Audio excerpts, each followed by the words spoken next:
Գյորջյան Կասկադ 60 ամիս փուլային վճարում բազմաթիվ առավելություններ։ Սելայնակիցներ քիչ առաջ Եվրախորհրդանում ԵՄ Հայաստան խորհրդարանական համագործակցության կոմիտեի նիստում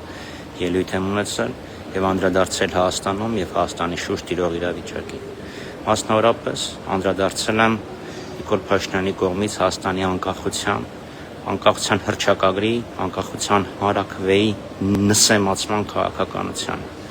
Ըստ Նիկոլ Փաշինյանի Հայաստանը անկախություն ստացավ ոչ թե երբ ընդունեց անկախության հռչակագիրը, ոչ թե երբ համայն հայ ժողովուրդը գնաց ընտրատեղամասեր եւ քվեարկեց անկախության օգտին, այլ երբ Հայաստանը միացավ անկախ պետությունների համագործակցությանը, Ալմատայի հռչակագիրը ստորագրելով եւ վավերացնելով Բելովեժյան արձանագրությունը։ Այսինքն եթե չլիներ անկախ պետությունների համագործակցությունը, Հայաստանը անկախ չէր լինելու։ Եվ հիմա խոսում են հիբրիդային պատերազմների մասին։ Այսինքն մի կողմից Փաշինյանն ասում է Հայաստանը միացավ Ռուսաստանի, Բելարուսի եւ Ուկրաինայի կողմից ստեղծված միությանը, բայց Հայաստանի անկախությանը վտանգ են սպառնում հիբրիդային պատերազմները։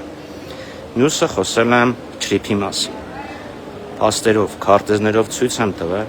որ թրիփը այս վիճակում չի կարող Հայաստանի շրջափակումը ճեղքել։ Անհրաժեշտ է, որ Հայաստանը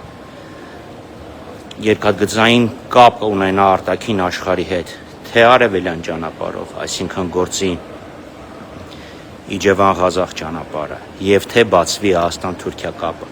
Եվ այդ հարցը մենք բարձրացրել ենք միշտ ի տարբերություն Փաշինյանի, որը այսօր է դրա մասին խոսում։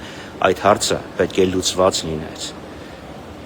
2025 թվականի օգոստոսին կամ գոնե 2026 թվականին, երբ ստորագրվեց թրիփ իրականացման շրջանակը։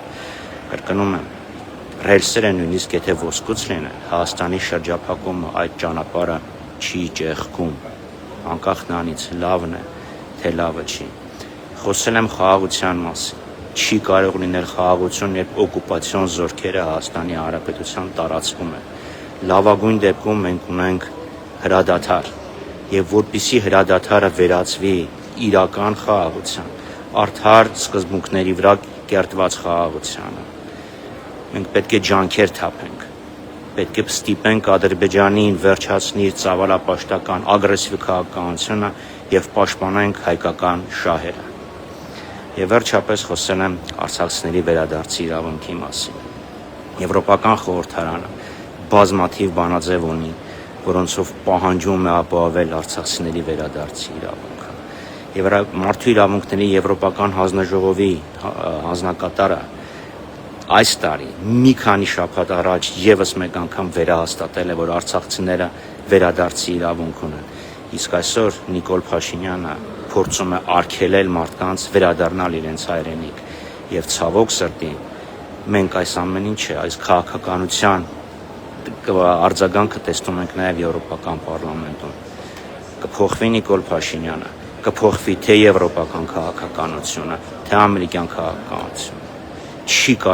Չեն կարող ակնկալել, որ որևէ երրորդ երկիր կամ երկրներ Հայաստանի իշխանություններից ավելի հանրապաստ լինեն։ Դրա համար պետք է փոխվի այս իշխանությունը, որ տարածաշրջանում իրական խաղաղություն լինի, որ տարածաշրջանում բոլոր կապուղիները ապաշրջափակվեն, որ արցախցիները կարողանան վերադառնալ իրենց հայրենիք։